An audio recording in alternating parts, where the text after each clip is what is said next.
안녕하세요, 청취자 여러분. 저는 40대 후반으로 향해 가는 몸도 마음도 건강한 아들을 하나 키우고 있는 주부입니다. 얼마 전에 아들의 학교에 일이 생겨서 찾아갔다가 겪게 된 기가 막힌 이야기를 여러분들께 들려드리기 위해서 이곳을 이렇게 찾아오게 되었습니다. 여러분들은 다양한 의미로 살면서 잊을 수 없는 사람이 몇이나 되실까요? 저는 사실 손에 꼽히는 수준으로 적게 있었는데 제가 어린 시절부터 당했던 수모를 잊지 못해 기억하는 사람들이었습니다. 제 인생의 끈을 놓게 만들고 싶었던 사람들이자 악착같이 이를 악물게 한 사람들이기도 하고요. 절대로 잊어서는 안 될 인간들이라 마음 깊은 곳에 꽁꽁 감춰둔 판도라 상자 같은 것입니다. 저는 그 사람들 덕분에 어떻게 보면 제 인생을 함께 걸어나갈 동반자를 만나기도 했지만 반대로 그 인간들을 만나지 않았다면 비뚤어지지 않았을 것 같기도 합니다. 제가 애둘러서 이렇게 표현을 하니 어떤 이야기가 펼쳐질지 상당히 궁금하시죠?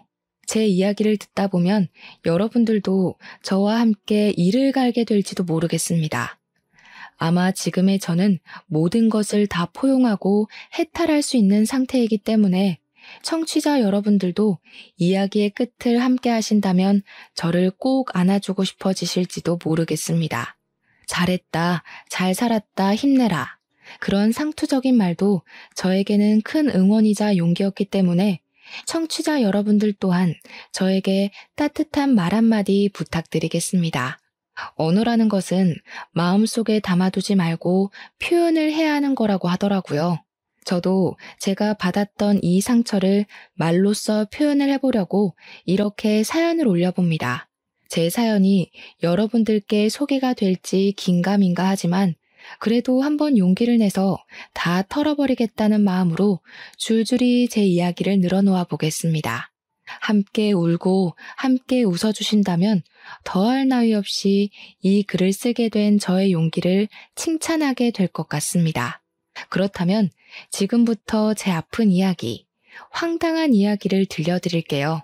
태어났을 때 누구는 금수저를 물고 태어나고 누구는 흙수저를 물고 태어난다고 요즘은 그렇게들 많이 표현을 하더라고요. 어디 아파트에 사냐, 부모님이 무슨 차를 끌고 다니냐, 나라에서 나오는 지원금을 받냐 안 받냐. 그런 걸로 어린 아이들조차도 너는 금수저다, 너는 흙수저다 한다면서요. 저는 그 이야기가 참 우습게 느껴집니다. 흙수저 또한 흙으로 빚은 수저 정도는 들고 태어난다는 이야기 아니겠습니까? 저는 그 흙수저조차도 가지고 태어나지 못한 이 세상에 태어나서는 안 될 취급을 받은 아주 불쌍하게 처절한 아이였습니다. 저희 어머니라고 부르고 싶지도 않은 그 여자는 미혼모의 몸으로 저를 임신해서 제가 뱃속에 들어있는 10개월 내내 저를 감추고 그 누구에게도 드러내지 않았습니다. 어머니께서는 저를 낳고 나서도 버릴지 말지 한참을 고민했던 사람인 것 마냥 멍하니 계셨다고 했습니다. 저를 병원에서 낳은 것도 아니었고 아직도 저는 제가 어디서 태어났는지 알 수가 없습니다. 길바닥인지 아니면 허름한 모텔인지 아무도 알려주지 않아서 알 수가 없었죠.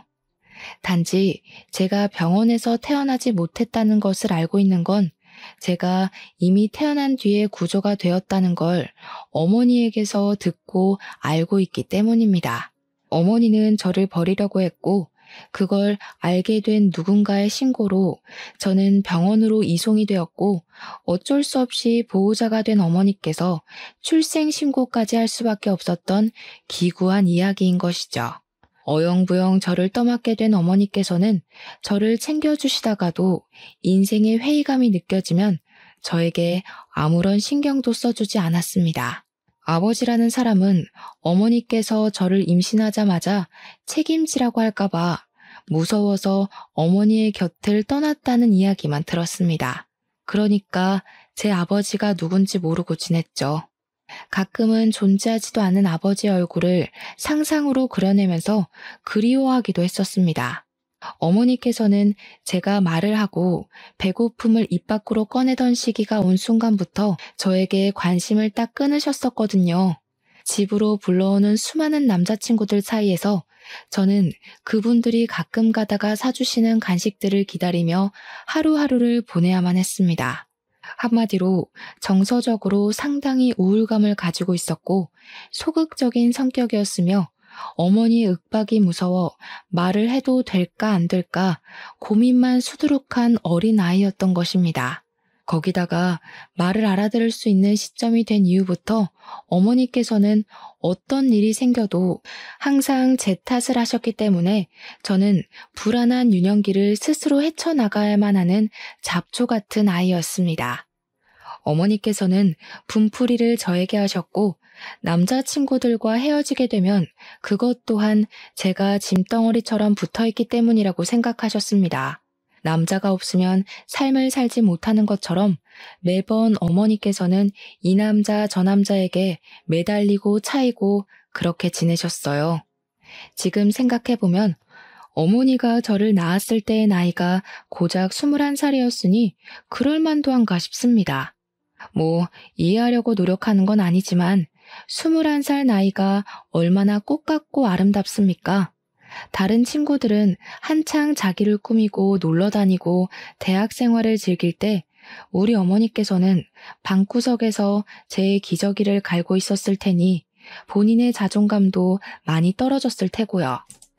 거기다가 남자로 인해 망해버린 인생이라 생각을 하셨으니 남자로 다시 인생을 펴야 한다고 생각할 법도 해서 제가 이 나이가 돼서야 그럴 수 있다는 생각이 드네요. 정서가 온전치 못하고 늘 불안감, 위기감에 시달렸던 저의 다른 사정 또한 좋지 못했습니다.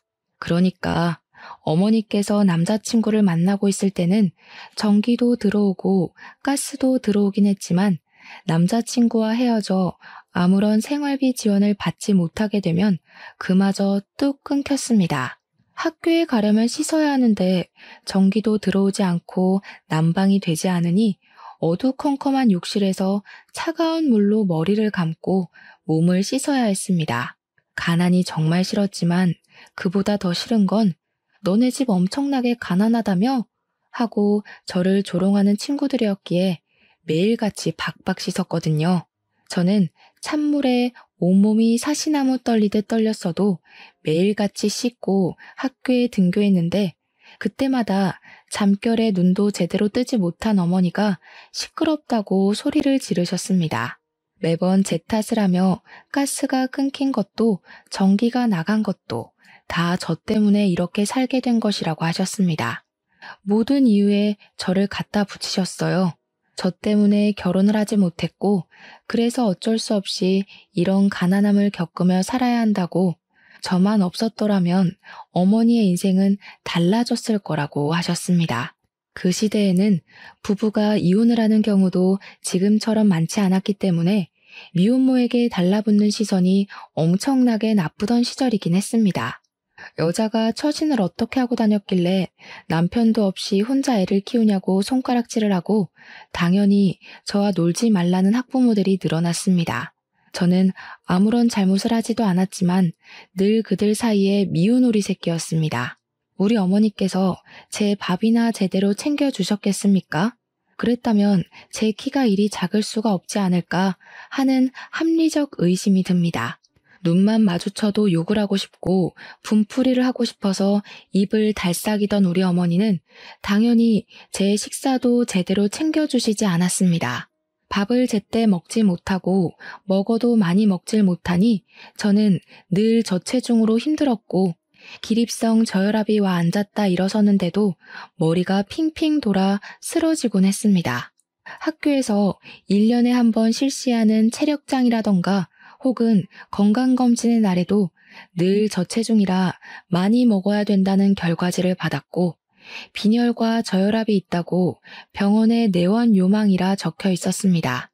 하지만 병원에 갈 돈이 없었기 때문에 저는 단 한 번도 그 결과지를 들고 병원에 찾아가 본 적이 없었습니다. 요즘은 무상교육이다, 무상급식이다 해서 밥도 주고 교육도 공짜로 시켜줬지만 예전에는 학교를 다닐 때 분기별로 등록금과 급식비를 지불해야 했었습니다. 중학교도 고등학교도 전부 말입니다. 저는 매번 그 명세서를 들고 집으로 돌아갈 때가 가장 가슴이 두근두근거렸습니다. 공부도 못하는 게 어차피 대학도 못 갈 것인데 뭐 한다고 그 돈을 내고 학교를 다니라는 소리를 매번 입버릇처럼 하셨기 때문에 진짜로 돈을 주지 않으실까 싶었던 것이죠. 그 돈이면 우리 어머니의 며칠간 생활비나 다름없었기에 저는 항상 분기가 되면 돈을 내야 한다는 것에 스트레스를 받고 있었습니다. 매번 돈을 밀리고 제대로 수납을 하지 않으니 교무실에 불려가서 인격 모독을 당해야만 했습니다. 그때는 촌지라는 것도 유행이었는데 뭐 돈 한 푼 없는 비렁뱅이에게 뭘 기대하겠습니까? 그러니 학교 선생님들도 저를 대부분 막대하셨죠. 하지만 중학생 때 유난히 저에게 친절하셨던 담임 선생님이 딱 한 분 계셨습니다. 그 선생님은 잊히지가 않습니다. 늘 등록금으로 힘들어하고 돈이 없어서 주눅이 들어있었던 저를 불쌍히 여기셔서 등록금을 대신 내주기도 하셨던 분이셨거든요. 저에게 학교를 그만두고 싶어도 중학교 졸업조차 못하면 사회에서 아무짝에도 쓸모없는 사람이 된다고 고등학교까지 꼭 졸업하라고 용기를 주셨습니다. 고등학교까지는 졸업을 해야 공장에 취직을 해도 할 거라면서요. 저는 그 말을 뼛속 깊이 새겼습니다. 학교에서 소풍을 가는 날에도 도시락 한 번을 싸준 적 없던 우리 어머니. 저는 김밥 한 줄을 살 돈조차 없어서 소풍에 가면 천덕꾸러기처럼 반 친구들의 김밥을 하나씩 얻어먹으며 배를 채웠습니다. 기분 좋게 김밥을 한두 개 나눠주는 친구가 있는 반면 저에게 거지라고 놀리며 김밥을 적선하듯 주는 친구도 있었습니다. 제가 가난하고 싶어서 가난한 게 아닌데 그런 취급을 받을 때면 정말 속상해서 속이 뜨거워지고 눈시울이 시큰거리곤 했었습니다. 우리 어머니는 늘 저에게 관심이 없었고 바깥으로 놀러 다니기 바빴으며 동네에서도 소문이 참 좋지 않은 문제가 많은 그런 여자였습니다. 하지만 어머니는 항상 제 탓을 하셨고 저는 그 말에 익숙해져 있었기에 정말로 어머니의 불행함은 모조리 나의 탓이구나, 내가 존재해서 그런 거구나 하며 지내게 되었습니다. 어머니께서는 제 존재를 부정하셨고 제가 중학생이 된 이후부터는 정말 저를 가족이라고 생각도 하지 않고 그렇게 지내셨습니다. 제가 17살이 되어서 고등학교에 입학을 했을 때 어머니께서 웬일로 저에게 같이 나가서 교복을 사자고 하셨습니다. 중학생 때도 학교 졸업하는 선배들이 물려주는 교복을 3년 내내 입고 지냈었기 때문에 새 교복을 사준다 하니 정말 날아갈 듯이 기뻤습니다. 어머니는 저에게 비싼 교복을 사주시면서 이제 고등학생이니까 앞가림 정도는 스스로 하라고 웃으며 말씀을 하셨고 저는 아무것도 모른 채 좋다고 고개를 끄덕였습니다.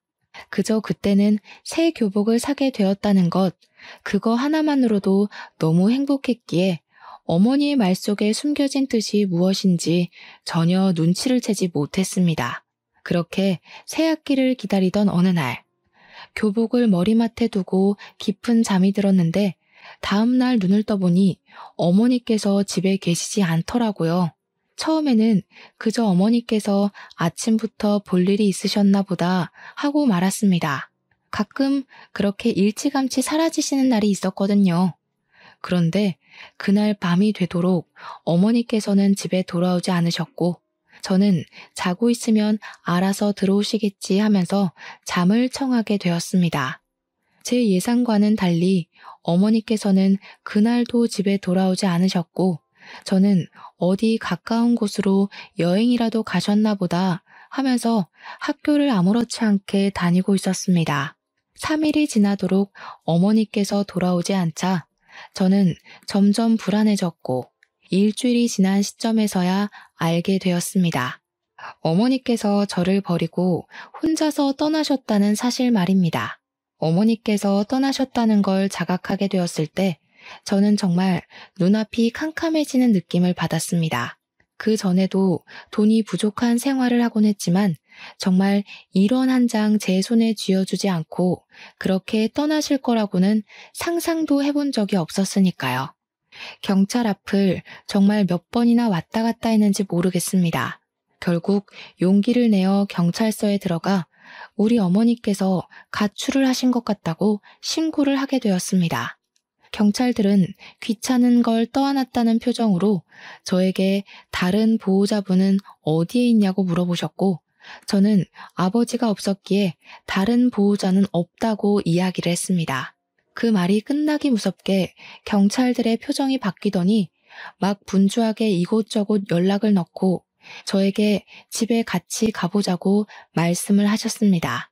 어머니와 제가 간신히 몸을 닐 만한 원룸으로 경찰들과 함께 걸어가고 있는데 대뜸 저에게 다른 보호자가 없으면 보호시설을 가야 하지 않겠냐고 이야기를 꺼내더군요. 경찰분들이 전화통화를 하던 곳은 제가 임시로 지낼 만한 보육원 같은 보호시설이었던 것이었습니다. 보호시설이 요즘은 시설도 좋고 전문적인 선생님들이 상주하고 계시지만 그때 당시에는 그렇지 못했습니다. 시설도 나빴지만 무엇보다 나쁜 원장이 참 많았고 아이들을 상대로 앵벌이를 시킨다던가 무급으로 노동을 시킨다던가 하는 일이 생각보다 꽤 많았습니다. 한마디로 지금보다 더 나쁘면 나빴지 좋을 상황은 아니라는 생각이 들어서 저는 보육시설에 가고 싶지 않다는 생각이 번쩍 들었습니다. 정말 너무너무 무서웠습니다. 어머니께서 혹시라도 나중에 제 생각이 난다면 저를 찾아오실 수도 있다고 생각을 했고 고아원은 죽기보다 가기 싫었습니다. 또 그 시설에 있는 아이들이 엇나간 아이들의 표본이라고 생각을 했거든요. 거기 가면 다 일진들만 수두룩하게 있을 것 같아서 도망치고 싶었습니다. 저는 결국 경찰들의 팔을 뿌리치고 엄마가 돌아오실 거예요 하고는 저희 집 반대 방향으로 뛰었습니다. 경찰들을 따돌린 후에서야 조심히 주위를 살피며 집으로 돌아왔고 오지 않을 걸 알면서도 어머니를 계속해서 기다렸습니다. 저는 어쩔 수 없이 혼자의 생활에 적응을 하게 되었고 새학기가 찾아와 고등학교에 입학을 하게 되었습니다. 학교가 신식 건물이라 그런지 급식이 나왔고 제가 저소득층으로 인정을 받았기 때문에 급식비를 지원받아서 밥을 공짜로 먹을 수 있게 되었습니다. 급식이 부실하긴 했지만 집에 있어봐야 내내 굶으니까 학교에서 주는 밥을 배불리 먹으려고 욕심을 부려 급식을 먹기도 했습니다. 저의 그런 모습을 보고 학교 선생님들도 동급생들도 저를 거지라고 놀리기 시작했고 자연스럽게 왕따가 되었지만 몇 년을 겪었던 일이기에 대수롭지 않게 생각했습니다. 점심을 배불리 먹을 수 있다는 것만으로도 학교 생활이 무척이나 즐거웠거든요.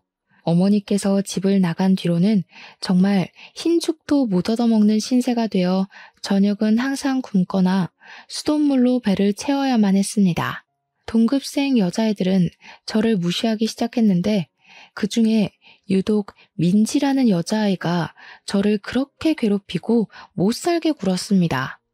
여자아이들의 따돌림이라는 게 그냥 욕이나 하고 무시나 하고 그 정도로 가벼울 것 같다고 생각하시는 분들이 대부분일 텐데요. 아닙니다. 정말 무섭습니다. 특히 민지라는 친구는 그저 저를 괴롭히기 위해 존재하는 사람 같았다고나 할까요? 아니요. 사탄 같은 친구였습니다. 처음에는 그저 다른 일반적인 왕따나 장난처럼 교과서나 체육복을 숨겨놓고 골탕을 먹이는 가벼운 장난으로 시작을 했으나 강도는 점점 심해졌습니다. 그도 그럴 것이 제가 초등학생 때부터 쭉 왕따를 당해왔는데 고작 교과서와 체육복 따위로 크게 반응을 할 리가 없었으니까요. 저를 괴롭히는 무리들은 제가 반응하지 않자 점점 심하게 저를 괴롭히기 시작했고 제 얼굴이 일그러지는 것을 보면서 상당히 기뻐했습니다. 더러운 쓰레기들을 모아서 제 책상 서랍 안에 넣어두기도 했고 일부러 화장실에 들어가 있으면 천장과 칸막이 사이로 물을 뿌려대기도 했습니다. 몇 번의 물 세례를 받은 뒤 교실에 들어가지도 못하고 화장실에서 숨지겨 울고 있었는데 선생님께서 수업에 들어오지 않았다고 공개적으로 저를 혼낸 일도 있었고요. 수업이 다 끝나고 집에 돌아가는 길에도 학교에서 쳐다본 게 기분이 나빴다며 저를 뒷골목으로 불러서 괴롭히는 일도 있었습니다. 몇 번의 반복 끝에도 저는 그 괴롭힘에 익숙해지지 않았고 더 이상은 견디기 힘들어 어른들에게 도움을 요청하려고 했지만 제 편을 들어줄 어른이 하나도 없었습니다. 결국 저는 큰 결심을 하고 선생님을 찾아갔더니 친구들 사이에서 그럴 수도 있지 않냐고 하시며 가해자의 편에 서서 이야기를 하시더라고요. 저에게 성격에 문제가 있을 수도 있으니까 반 친구들이랑 잘 지내보려고 노력을 해보라고 하시면서 마치 제가 가해자인 것처럼 이야기를 하셨습니다. 결국 저는 참다 경찰서를 찾아가게 되었고 경찰서에서는 학교에 신고가 접수되었다며 찾아와 가해 학생들을 불러냈습니다. 하지만 학교 측에서 학생들이기 때문에 수업을 뺄 수 없다고 완강하게 거부를 했고 우리 학교에서는 학교 폭력이라든지 왕따 같은 것은 없다고 딱 잘라 말했습니다. 그 뒤에 담임 선생님께서 저를 불러다가 같은 반 친구들끼리 장난도 치고 하는 거지 그런 걸로 경찰에 신고를 하면 안 된다고 저를 혼내셨습니다. 제가 못된 아이고 염치도 없는 학생이고 그러니 저에게 친구들이 하나도 없는 거라면서 저를 질책하시더라고요. 다행히 살던 집에서 쫓겨나는 일은 없었지만 제가 아르바이트를 하지 않고서는 생활을 전혀 할 수 없는 수준에 이르렀습니다. 눅눅해져 곰팡이가 피어버린 쌀은 더 이상 곤란해 먹을 수 없을 지경이었고 반찬 같은 건 기대도 할 수 없는 수준이었습니다. 물조차 살 돈이 없었기에 수돗물을 떠다 마시고 있었는데 그마저도 끊기기 일보 직전이어서 저는 일자리를 알아보게 되었습니다.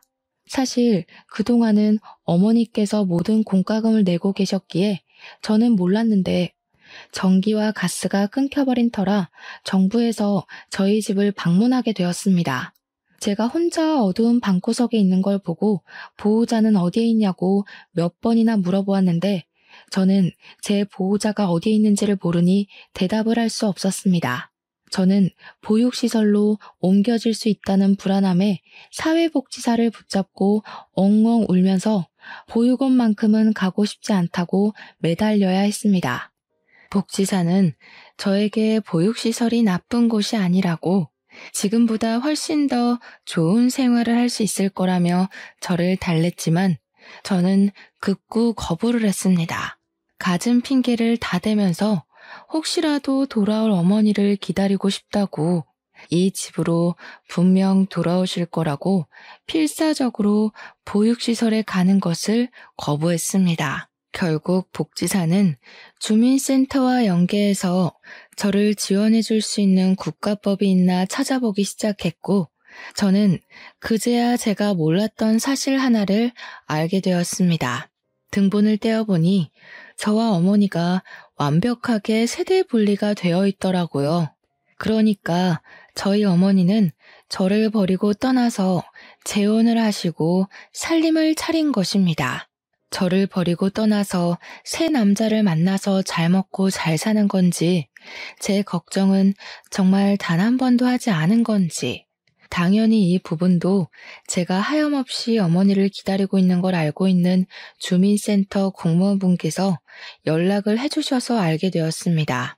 제가 혼자 너무 힘들게 생활하고 있으니 몰래 우리 어머니를 찾아서 연락을 했는데 어머니께서 딱 잘라 말씀하셨다고 하더라고요.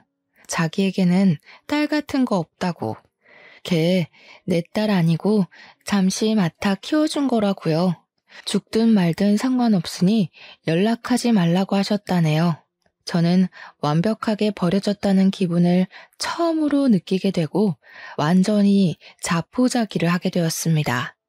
저는 학교 생활을 제대로 하지 못했기 때문에 늘 전교 꼴찌했고 그걸 알게 된 민지는 제 성적표를 반 친구들과 돌려보며 저를 조롱했습니다. 비렁뱅이 새끼가 공부까지 못하면 진짜 제대로 인생 망한 거 아니냐고 깔깔거리면서 친구들이랑 저를 놀려대는데 정말 부끄러웠습니다. 제 교과서를 찢으면서 공부도 못하는 게 이런 게 필요하긴 하겠냐고 쓰레기통에 버리기도 했습니다. 민지는 소위 말하는 일진이라는 선배 오빠들과 어울려 다니면서 오토바이를 타고 폭주족 흉내를 내고 담배를 태우고 술을 마시기도 했습니다. 제가 편의점에서 일을 하는 것을 알게 된 민지는 학교가 끝이 나면 제가 일하는 편의점에 찾아와서 담배를 내놓으라고 저를 협박하기도 했습니다. 저는 절대로 줄 수 없다고 말렸지만 제 머리를 툭툭 치면서 비렁뱅이는 시키는 일이나 똑바로 하라고 모욕을 주더라고요. 결국에는 일진 오빠들까지 데리고 와서 저를 위협하며 협박을 했고 저는 울면서 사정했지만 결국 담배를 강탈당하고 말았습니다. 거기서 조용히 넘어갔으면 행복한 결말이었을지 모르겠지만 세상은 항상 제 편을 들어주지 않았습니다. 그들이 길거리에서 담배를 피우다가 신고를 당하게 되었고 경찰이 조사를 하다가 저희 편의점까지 찾아오게 된 것입니다. 당연히 편의점은 영업정지를 당하게 되었고 화가 나신 점주님은 저에게 일방적인 해고 통보를 내렸습니다. 저는 어쩔 수 없는 일이었다고 변명을 했지만 어른들의 사정에 제 이유 따위는 중요하지 않았던 것이죠. 점주님은 저에게 영업 손실까지 책임을 지라고 돈을 내놓으라 하셨습니다. 저는 얼마 되지 않는 돈이지만 적금을 부었던 통장을 깨서 점주에게 고스란히 바쳐야 했습니다. 저는 악착같이 신문 배달을 하고 패스트푸드점이며 제가 할 수 있는 일은 빠짐없이 다 하면서 일을 하고 하루하루를 버텨나갔습니다. 고등학교 2학년이 되고 나서 민지와 드디어 다른 반으로 갈라지게 되었고 저는 학교 생활에 한 줄기 빛을 본 듯한 기분이 들었습니다. 물론 다른 학교로 떨어진 것은 아니니까 언제든지 저를 찾아와서 괴롭힐 수 있다고 생각을 했지만 쉬는 시간만 잘 피해 다니면 되겠다고 생각을 했습니다. 저는 행복한 상상을 하며 지내고 있었는데 어느 날 집주인분께서 저를 찾아와 전세금 300만 원 올려달라고 하셨습니다. 당장 300만 원이 어디에 있겠냐고 사정사정을 했지만 3개월밖에 시간을 더 주지 못한다고 돈이 없으면 지금이라도 집을 빼서 나가라고 하더라고요. 저는 하늘이 무너지는 듯한 기분이 들었지만 3개월 동안 300만 원을 모으지 못할 이유가 없다고 생각해서 다음 날부터 바로 인력센터로 출근했습니다. 공사장 막노동이라도 좋으니 돈을 벌 수 있게 해달라고 빌었고 건물 청소부터 택배 상하차까지 미친 듯이 일을 했습니다. 그 결과 2달이 조금 넘는 시간 만에 300만 원을 모아 집 주인분께 전세금을 드릴 수 있었습니다. 그리고 학교에 등교를 하니 담임 선생님이 저를 교무실로 불러서 뺨을 세게 치시더라고요. 선생님께 맞았다는 생각에 귀가 멍해지고 눈앞에 별이 반짝하는 것 같았습니다. 제가 두 뺨을 감싸고 선생님을 보자 씩씩거리며 말씀을 하시더라고요. 학교가 장난이야? 네가 나오고 싶으면 나오고 안 나오고 싶으면 안 와도 되는 놀이터야? 어? 이 새끼가 아주 이렇게 난장판으로 학급 분위기 조성할 거면 자퇴를 해. 저는 정말 너무나도 속상했습니다. 다른 이유도 아니고 의식주를 해결하기 위해서 학교를 나오지 못한 것인데 저를 문제아 취급을 하니까요.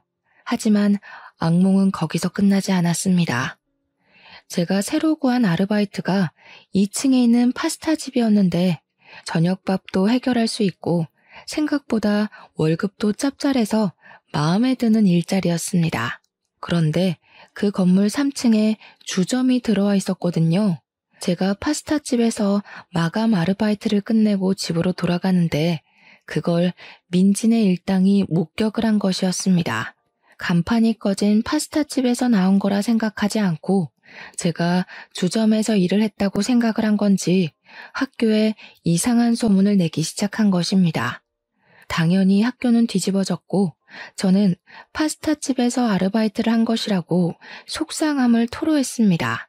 하지만 제 말을 믿어주는 사람은 아무도 없었습니다. 저를 믿지 못한 담임 선생님은 파스타집까지 찾아오셨고 제가 실제로 그곳에서 아르바이트를 하고 있다는 걸 보고 나서야 믿어주셨죠.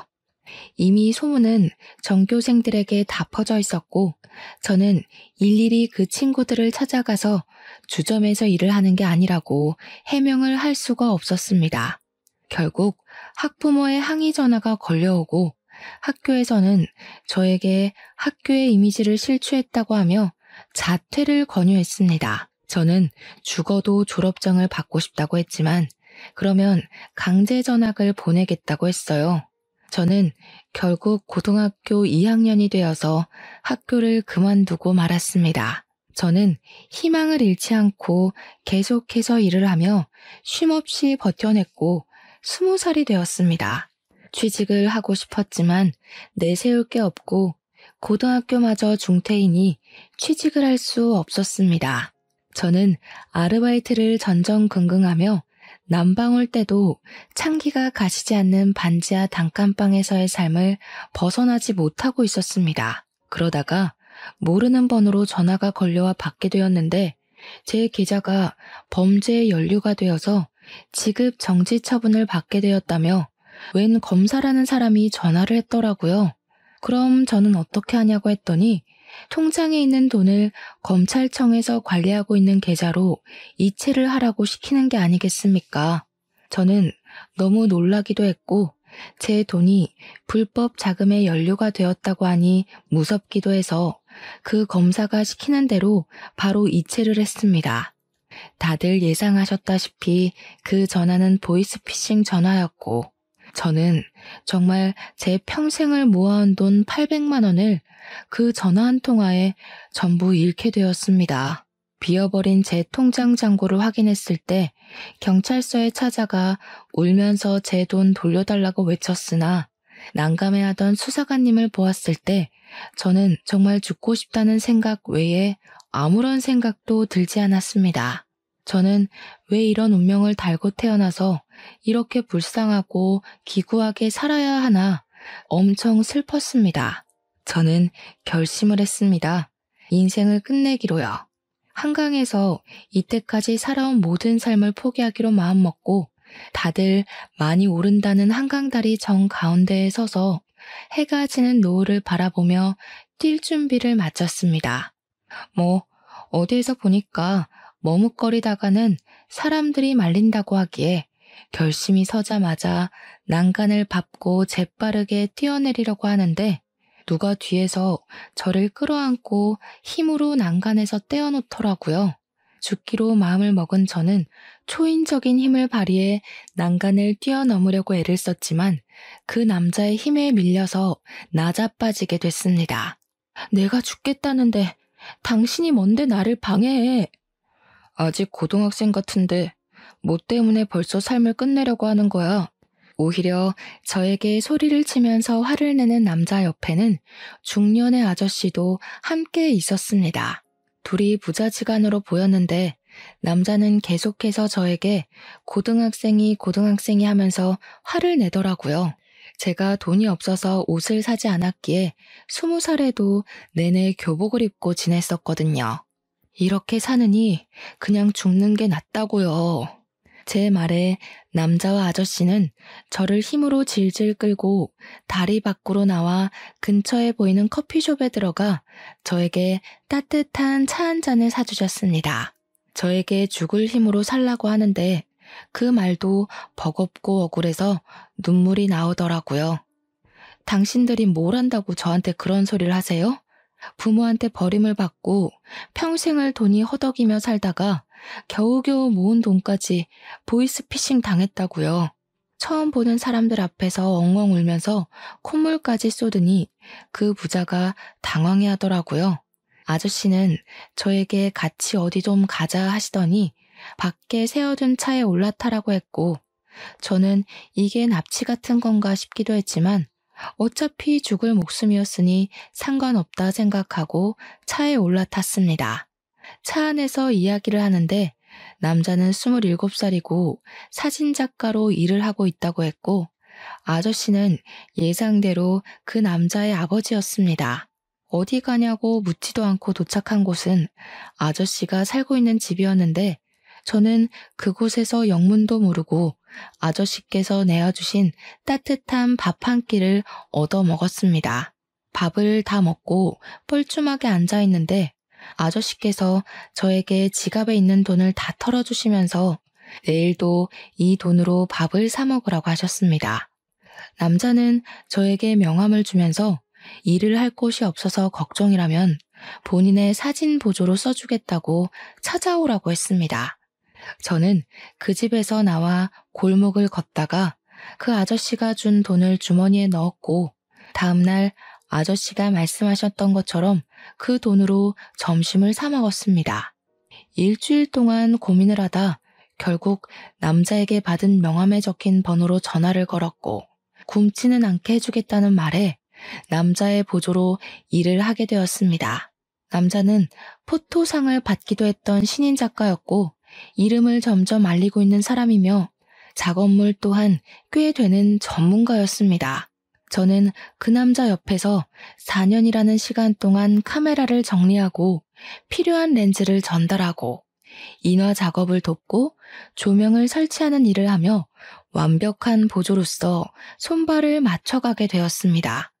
처음에는 이 일을 얼마나 할 수 있을까 싶었지만 밥도 몇 끼 챙겨주고 월급까지 섭섭지 않게 챙겨주니 일이 고돼도 버티게 되더라고요. 저는 그렇게 같이 일을 하며 정을 붙이고 7살이라는 나이를 극복하고 결혼까지 하게 되었습니다. 남편의 어머니는 남편이 어린 시절 일찌감치 돌아가셔서 남편은 시부와 둘이서 아웅다웅하며 살았다고 하더라고요.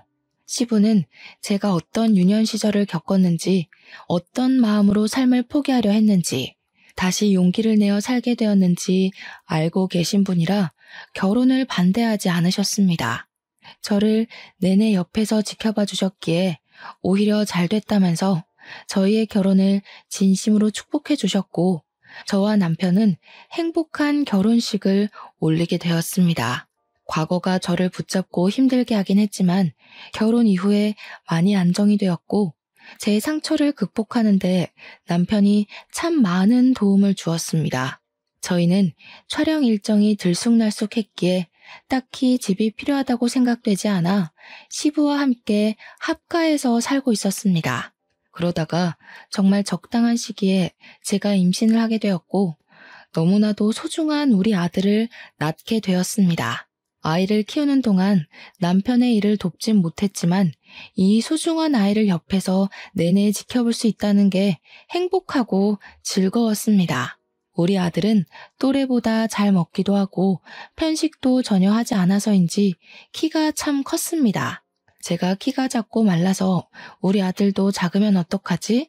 하고 고민했는데 남편이 기골이 장대해서 그런지 아들도 남편 따라 크더라고요. 또래보다 힘이 좋으니 솔직히 걱정이 되기도 했습니다.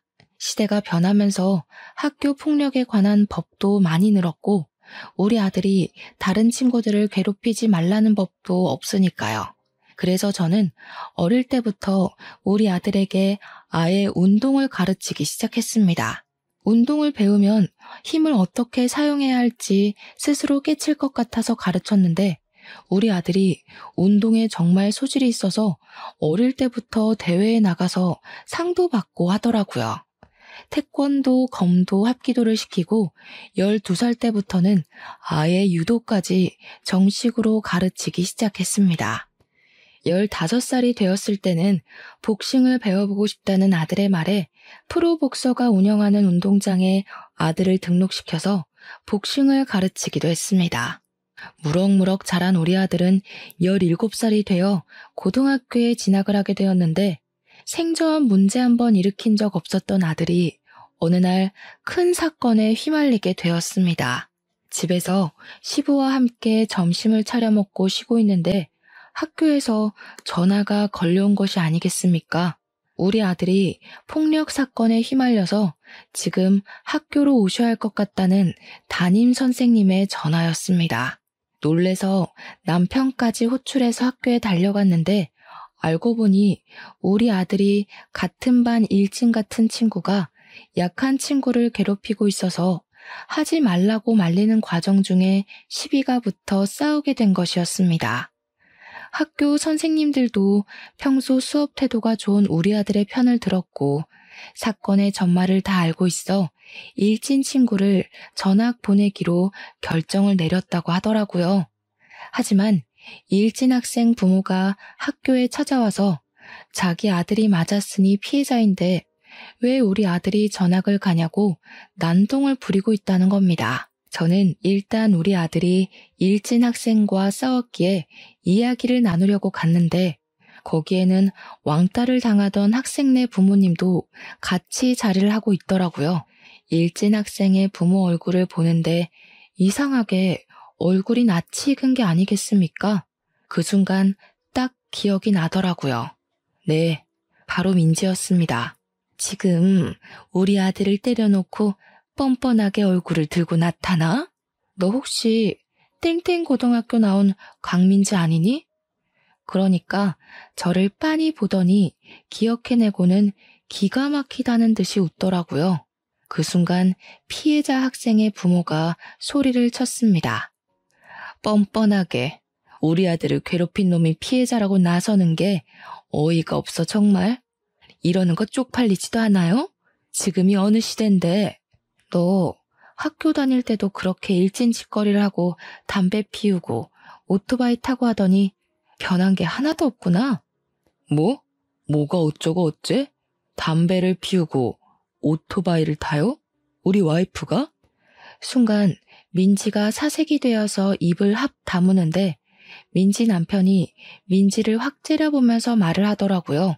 학교 다닐 때 조신하게 공부만 했다고 그래서 유학도 갔다 왔다고 하더니 생양아치였다고?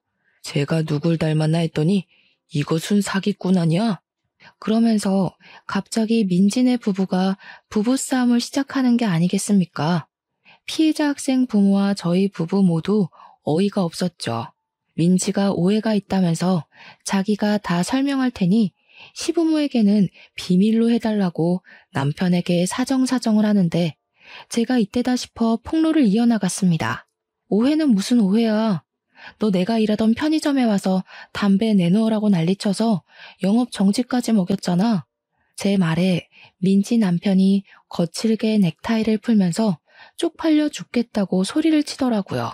그러던 와중에 교무실에 웬 노부부가 나타나서는 민지 아들한테 달려가 우리 손주, 귀한 우리 손주 얼굴 누가 이렇게 만들었냐고 침 튀기며 소리를 지르더군요. 제 아들의 멱살을 잡은 할머니가 네가 우리 손주 때린 거냐고 난리를 치는데 남편이랑 저랑 기가 막혀서 빤히 바라보았습니다. 그런데 정말 다시 생각해도 너무 소름 끼치고 어이가 없네요. 그 할머니가 글쎄 저를 버리고 떠난 제 친모이지 뭡니까? 엄마? 순식간에 찬물을 끼얹은 것 마냥 조용해지고 친모는 저를 보더니 손을 벌벌 떨면서 얼굴이 시퍼렇게 질리더군요. 제 남편도 어리둥절해서 저를 바라보는데 보아하니 친모랑 재혼한 남자의 아들이 민지의 남편인 것이었습니다. 교무실은 완전히 난장판이 되었죠. 저 사람이 너 버리고 갔다는 그 친모?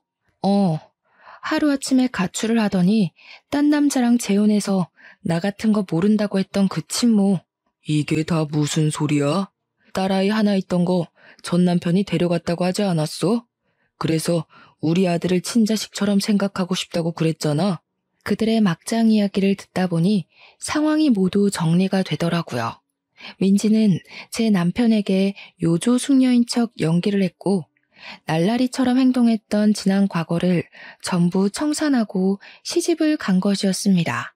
친모는 전 남편에게 저를 빼앗기고 상심이 큰 엄마 역할을 하며 새로 생긴 새 아들에게 현모양처 코스프레를 하면서 헌신을 다하고 있었던 것이고요. 하필이면 민지 아들이 큰 사고를 치는 바람에 판도라의 상자가 열려버린 거죠. 저는 그 태풍 한가운데 있는 태풍의 눈이었고요. 민지고 친모고 저에게 매달리며 오해 좀 풀어달라고 하는 거 저는 싹 무시하고 그들이 알고 싶어하는 진실을 알려주었습니다. 민지 쟤는 일진이었고 술 담배는 기본으로 했죠. 양아치 오빠들이랑 어울려 다니면서 오토바이를 탔고요. 저를 엄청나게 괴롭혀서 자살까지 생각했었어요. 저기 제 엄마는 제가 고등학생이 되자마자 인사도 없이 저를 버리고 떠나서는 복지사들이 찾아가자 저 같은 거 모르는 아이라고 친자식 아니라고 부정했고요. 저는 엄마 때문에 돈 한 푼 없이 학교도 제대로 졸업 못했고요. 몇 번이고 죽고 싶었습니다. 교무실에서 배신당한 두 남자의 투닥거림이 시작되었고 곧 욕설이 난무하는 난장판이 되었습니다. 학교에서는 골치 아파하며 결국 민지의 아들을 전학 보내는 것으로 마무리 짓기로 했고요. 그 이후에 친모와 민지가 제 연락처를 어떻게 알았는지 연락이 와서는 저 때문에 둘 다 이혼하게 생겼다고 저를 원망하더라고요. 그게 왜 저 때문이겠어요? 자기들이 과거에 못된 짓 한 만큼 벌 받는 거죠. 저는 그들에게 비웃음을 실컷 날려주며 차단을 걸어버렸습니다. 증거가 없어서 소송전을 펼치진 못했지만 그들도 똑같이 가정에 버림받고 멸시받게 되었으니 아주 쌤통이라 생각합니다. 저는 덕분에 속도 너무 시원하고요. 지금은 우리 아들, 우리 남편, 그리고 시부까지 함께 살면서 너무나도 행복하답니다. 여러분들은 제 사연 어떻게 들으셨나요? 정말로 시원하지 않나요? 여러분들도 속에 묵혀놓은 이야기가 있다면 다 꺼내어 말하는 건 어떨까요? 그럼 저처럼 속이 뻥 뚫리는 경험을 해볼 수 있을 거예요. 아무튼 제 이야기는 여기서 끝입니다. 들어주셔서 정말로 감사합니다.